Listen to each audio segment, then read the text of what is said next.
Hi everybody. Here's a book that I benefited from greatly in the year between resigning as a Jehovah's Witness elder in 1986 and becoming a Christian and being disfellowshipped in 1988. I was reading books like this: Jewish Monotheism and Christian Trinitarian Doctrine. This is a dialogue between Pinchas Lapide and Jurgen Moltmann. I didn't know either of them at the time. I now know more about them.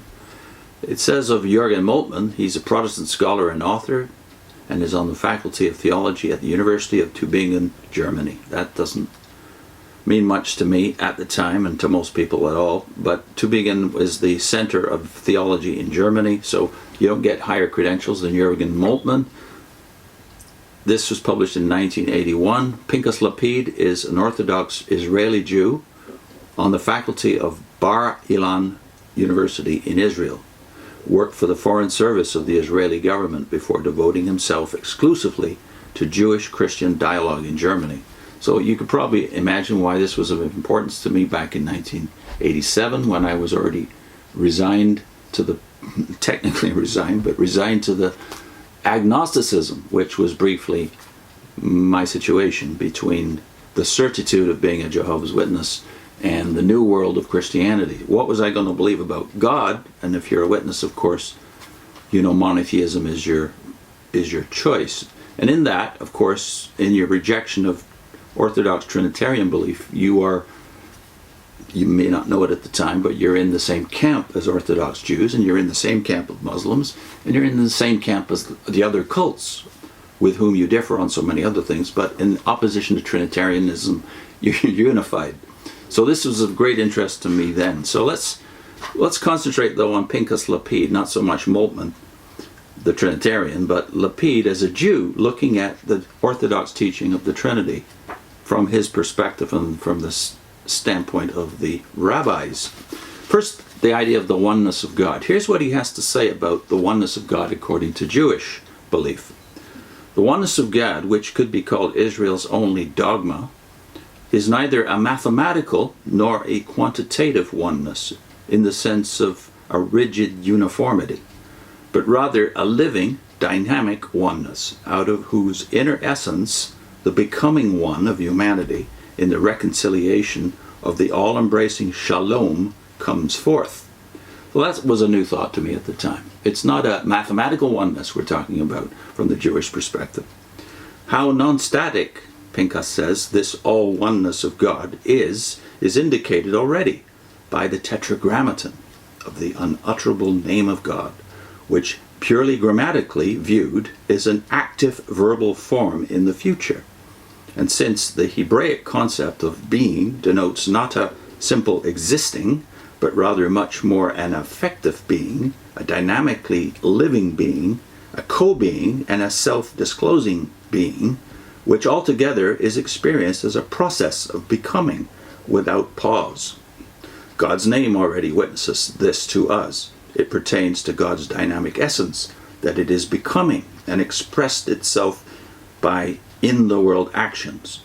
Similarly active, open, and always new are the three dimensions which the three Hebrew words of the divine self-expression disclose. That is Exodus 3 verse 14.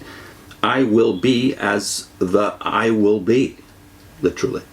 This concerns God's trustworthiness in helpful co-being. God's being with us. It concerns the exclusiveness of God's standing by, which only God can guarantee. And the unmanipulable, is that the word? Unmanipulatable identity of God, which is experienced ever anew, and whose forms of appearance no one on earth can anticipate or restrict. All of these characteristics, which in the rational world of abstractions might split asunder into plurality, are reconciled in the Jewish world of belief into a wholeness of unity. And thus the second article of the 13 Truths of Faith, compiled by Maimonides, that's the great rabbi of medieval times, in medieval Spain reads, I believe with complete conviction that the Creator, praised be God's name, is one, and that there is no oneness which in any way is like unto God, and that God alone was, is and will be our God.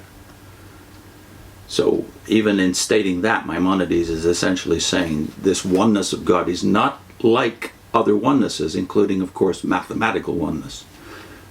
Pinchas goes on, whoever perceptively reads between the lines here will note a polemic barb which is directed against the medieval understanding of the Trinity by the Church. For the difference between gods and the one God is indeed not some kind of difference in number, a more miserable misunderstanding there could hardly be, but rather a difference in essence. It concerns a definition not of reckoning, but rather of inner content. We're concerned not with arithmetic, but rather with the heart of religion. For one is not so much a quantitative concept as a qualitative one. Two or more cannot be absolute. Two or more also cannot be timeless and eternal. If there are two or more, there can be no concept of omnipotence. Two or more must lead to a division of labor and to conflict. Likewise, where the reception of only two is present, as by Zoroaster, that is Zoroastrianism, the lordship will be divided between good and evil, with devastating effects in popular belief. For what the one bids, the other can forbid. What Zeus commands, Hera, that is the goddess, can sabotage. Thus, monotheism also becomes an indispensable presupposition of a monoethics. I am the Lord, there is no other. I form the light and create the darkness. I make well-being and create woe. I, the Lord, do all these things. That's Isaiah 45, verses 6 and 7. Only where a single God created a universe in order to place in it the family of humanity can a decalogue demand universal obedience.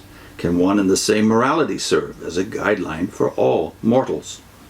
The God of Israel is the only one, not because only the Lord did and accomplished what all the heathen gods together did, but rather because the Lord is completely other than all of them, and because the Lord behaves differently than all of them do. The essence of God is completely opposed to that of the gods. The Lord is not, for example, simply more than they are or better than they are. The Lord stands incomparably over against them. Let me read that again. The Lord stands incomparably over against them. For the Lord alone is the living one, the creating one, and the commanding one who proclaims what is commanded. To the Lord alone is it proper that humanity can truly serve God by the fulfillment of the Lord's moral demands. I wanted to link to Larry Hurtado's work. Hurtado has claimed that the New Testament is binitarian, that is, worship of the Father, God the Father, through the Son, and worship to the Son, and not dishonoring the Father in that. So Hurtado's work on the binitarian nature of New Testament worship, put up that on your screen. And then we'll go on to talk about Pinchas Lapide's response to the Orthodox doctrine of the Trinity.